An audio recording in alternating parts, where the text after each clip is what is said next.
This is the video solution to practice problem A that goes along with sample problem 3.4 on page 85 of your textbook. In the previous problem, we had to write and balance a combustion reaction. It's important that you know the reactants and products of combustion. In this problem, we'll be writing an equation for a metabolism reaction. Metabolism is the basic reaction that occurs in the human body to generate energy. It can look a lot like a combustion reaction.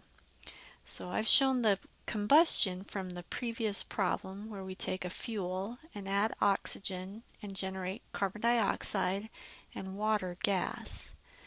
In metabolism, human beings take in oxygen and a fuel of some sort. In this case, we'll consider linoleic acid, C18H32O2.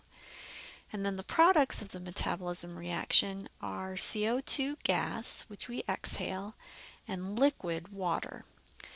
Essentially, the only difference between combustion and metabolism is the state of the water.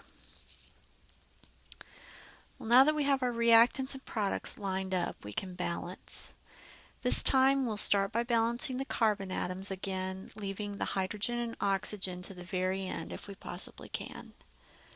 On the reactant side, we see a total of 18 carbon atoms that come from the linoleic acid molecule. On the product side, we only see one carbon atom right now in the CO2. In order to make the number of carbon atoms the same on both sides, we'll need a coefficient of 18 in front of the CO2. Now we can look at hydrogen. Hydrogen is present in only one reactant, the linoleic acid, and one product, the water, so it should be fairly easy to balance. On the reactant side, we find 32 hydrogen atoms. On the product side, we find a total of 2 hydrogen atoms. So in order to make these numbers equivalent, we will need to multiply the water by 16, placing a coefficient of 16 in front of the water molecules. And with this change, we now have 32 hydrogens on both sides. Both the carbon and the hydrogen atoms are balanced. Finally, let's figure out the oxygen. On the reactant side, we see a total of 4 oxygen atoms.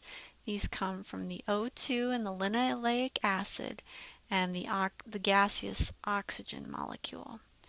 On the product side, we see 36 oxygens from the CO2, 18 times 2, and we see 16 oxygens in the water, 16 times 1. This gives us a grand total of 52 oxygen atoms in the products.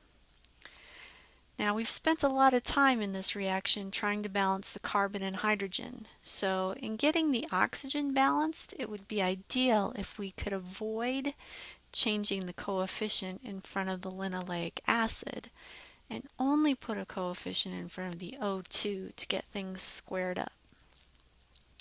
If we think about 2 oxygen atoms already coming from the linoleic acid, then we would ideally need 50 more from the oxygen. If we put a coefficient of 25 in front of the oxygen, this would give us 50 plus 2, or 52 oxygen atoms. Now before we leave this one, let's just make sure that everything is correct. We see 18 carbon atoms on both sides. We see 32 hydrogen atoms on both sides, and we see 52 oxygen atoms on both sides. So the reaction is balanced with the coefficients of 1, 25, 18, and 16. At this point, you should take a few minutes to complete practice problem B on your own, and then check your answer with the key that's found on page 115.